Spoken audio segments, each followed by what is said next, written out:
नमस्कार दोस्तों।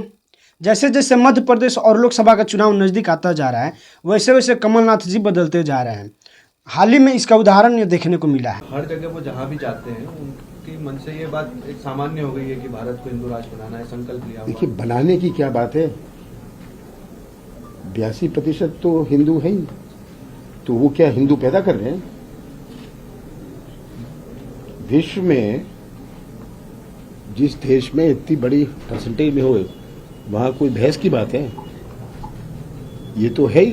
82% अगर भारत में हिंदू हैं तो हम कहें कि ये हिंदू राष्ट्र है, ये कहने की क्या आवश्यकता? ये तो आंकड़े बताते हैं।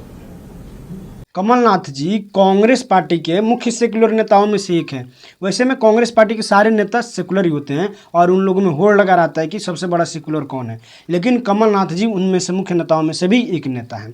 अब इनकी क्या मजबूरी है कि ये इस तरह से बयान दे रहे हैं? पता नहीं मजबूरी है ये क्या है, या बागेश्वर वाले बाबा का प्रभाव इन पे हो गया है। दोस्तों, कमलनाथ जी और उनके बेटे बागेश्वर धाम वाले बाबा का खुलकर आशीर्वाद ले रहे हैं, जबकि कांग्रेस पार्टी, उसके नेता और कांग्रेस पार्टी के सपोर्टर सारे के सारे बागेश्वर धाम वाले बाबा का खुलकर विरोध करते हैं।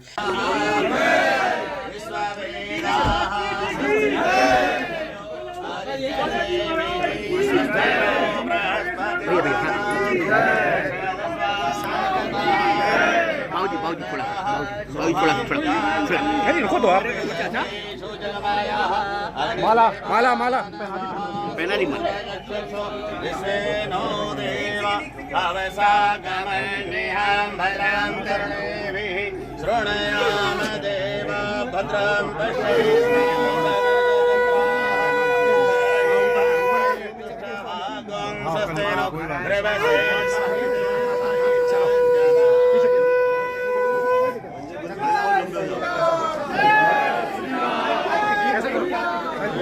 लेकिन इसका परवाह किए बिना अगर कमलनाथ जी बागेश्वर धाम वाले बाबा के शरण में जाते हैं तो ये आप समझ सकते हैं कि मध्य प्रदेश में हिंदुत्व का कितना प्रभाव है। बीजेपी यानी शिवराज सिंह चौहान की सरकार वहाँ पे किस तरह से हिंदू वोटरों को लुभा रही है या लुभा चुकी है कि कमलनाथ जी को हिंदू वोटरों को लुभाने के लिए बागेश्वर धाम वाले बाबा का आशीर्वाद लेना पड़ रहा है। 80% अगर भारत में हिंदू हैं तो हम कहें कि ये हिंदू राष्ट्र है, ये कहने की क्या आवश्यकता? ये तो आंकड़े बताते हैं। कमलनाथ जी इस तरह का बयान दे और उस पर कांग्रेस पार्टी का सपोर्टर्स का प्रतिक्रिया ना आए, ये कैसा संभव है? श्याम मीरा सिंह जी जो सोशल मीडिया पे काफ़ी सक्रिय रहते हैं और एक यूट्यूबर भी हैं और कांग्रेस पार्टी का कट्टर सपोर्टर है और बीजेपी का कट्टर विरोधी है, ये महोदय ट्वीट किए हुए हैं कि कांग्रेस सीएम कैंडिडेट कमलनाथ की सिंख दंगों में भूमिका संदिग्ध रही। 2002 की दंगों की जांच की तरह ही 84 के दंगों की जांच हुई, इसलिए कमलनाथ और अन्य कांग्रेसी नेता बच गए। अब कमलनाथ हिंदू राष्ट्र मांगने वाले पाखंडी की पूजा कर रहे हैं।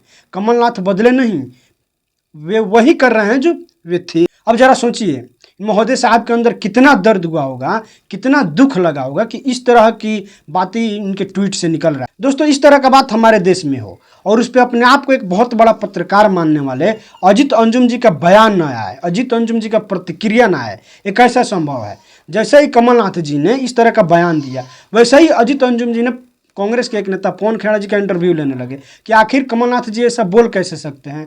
इतना से भी वो संतुष्ट नहीं हुए तो उन्होंने ट्वीट कर डाली और कांग्रेस पार्टी के दो धड़ों में बांट दिए। पहला हिंदू राष्ट्र वाली कांग्रेस और दूसरा मोहब्बत की दुकान वाली कांग्रेस। कमलनाथ जी के हिंदू राष्ट्र वाले बयान पर सुशांत सिन्हा जी का एक ट्वीट है और वे लिख रहे हैं, राहुल गांधी हिंदुत्व को खतरा बताते हैं।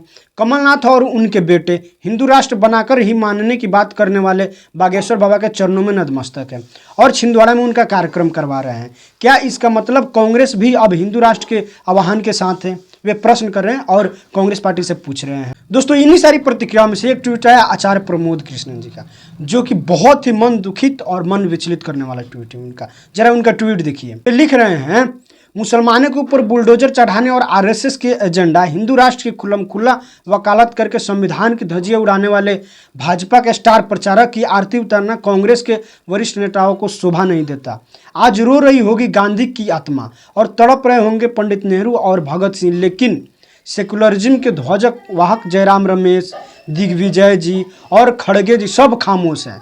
यहाँ तक कि उन्होंने राहुल गांधी और प्रियंका गांधी जी का भी तय कर दिया। दोस्तों, सनातन परंपरा में ऋषि मुनि, साधु संत, आचार्य, इन लोगों का बहुत बड़ा महत्व होता है। और कोई भी साधु संत अगर सनातनी के किसी भी सनातनी के द्वार से एक भिक्षा का दाना भी खाता है तो उसका वो ऋणी रहता है और वो ऋण चुकाता है, चाहे वो धर्म के शिक्षा देकर चुकाए या कैसे भी चुकाए, वो ऋण को चुकाता है। उसका यह कर्तव्य होता है कि उसकी रक्षा करें। आचार्य प्रमोद कृष्ण जी की इस बात पे गांधी नेहरू जी की आत्मा रो रही होगी या नहीं रो रही होगी, लेकिन सनातन परंपरा की आत्मा को जरूर ठेस पहुंचाए हैं। ये एक आचार्य होकर इस तरह का बातें कर रहे हैं।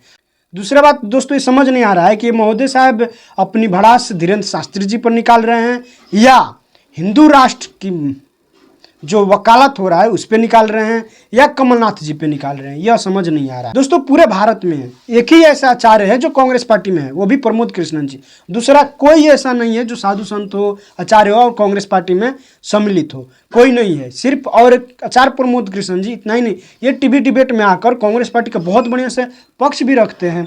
प्रमोद कृष्णन सर ये कह रहे हैं कि कांग्रेस के बड़े नेता अब कोई कुछ कहे, उतार रहे हैं, कोई कुछ कहे, मैं नहीं जानता क्यों किसी के पेट में दर्द हो रहा है। सर सिंगल गजब बेइज्जती है।